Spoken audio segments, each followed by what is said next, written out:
दांतों में अक्सर हम बच्चों में ज़्यादातर ये शिकायतें पाई जाती हैं कि कीड़ा लग गया दांतों, बड़ों में भी। और तो ये कीड़ा लगने की वजह क्या है और इससे बचाव की क्या एहतियाती तदाबीर हम इख्तियार कर सकते हैं? देखिए, दांतों का जो कीड़ा लगना, जो टर्म है ना कीड़ा लगना, वो वैसे मिसनोमर है। और ये सच में कोई कीड़ा होता है या क्या होता है? वो आप कह सकते हैं कीड़ा होता है, मगर इतना वो बारीक होता है कि आप Okay. उसको माइक्रोस्कोप में देख सकते देख हैं। सकते मगर वो हैं। दांत को जो है वो कीड़ा नहीं खाता। हम्म, होता ये है कि दांत में बहुत सारे बैक्टीरियाज होते हैं। ओके, जब भी आप फूड खाते हैं इसके अंदर कार्बोहाइड्रेट्स होते जी। हैं या शुगर होती है, तो वो उस शुगर को वो डाइजेस्ट करते हैं बैक्टीरिया। डाइजेस्ट करने के बाद वो एसिड प्रोड्यूस करते हैं। ठीक है। ठीक है, वो एसिड जब दांत के साथ कांटेक्ट में आता है तो दांत डिसॉल्व हो जाता है।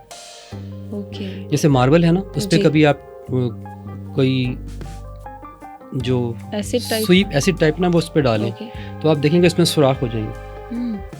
इसी तरह वो जो बैक्टीरिया एसिड प्रोड्यूस करते हैं वो दांत के अंदर डीमिनरलाइजेशन कर देते हैं, उसके मिनरल निकाल के अंदर पोर्स क्रिएट कर देते हैं। फिर उन अच्छा। पोर्स के अंदर जाके बैक्टीरिया और स्टे करते हैं, फिर वो और जो है वो फूड लेते हैं। अगर हम इसको यहीं पे रोक लें, हम यानी अगर डैमेज सरफेस अभी नहीं हुई है, सिर्फ मिनरल्स जी। निकलें, तो दांत की रीमिनरलाइजेशन हो जाती है, दांत ठीक है। ठीक हो जाता है। अगर आपने मेजर्स नहीं लिए तो फिर वो कैविटेशन स्टार्ट होती है, वो कैविटी डीप होते होते होते देन मेजर इशू बन जी जाता है। मेजर इशू बन जाता है। और यहाँ पे फिर रूट कैनाल और फिर मुख्तलिफ प्रोसीजर्स भी जो है वो ट्रीटमेंट के एक्सपेंसिव हो जाते हैं, लेंथी भी हो जाते हैं, डिफ़िकल्ट भी हो जाते हैं।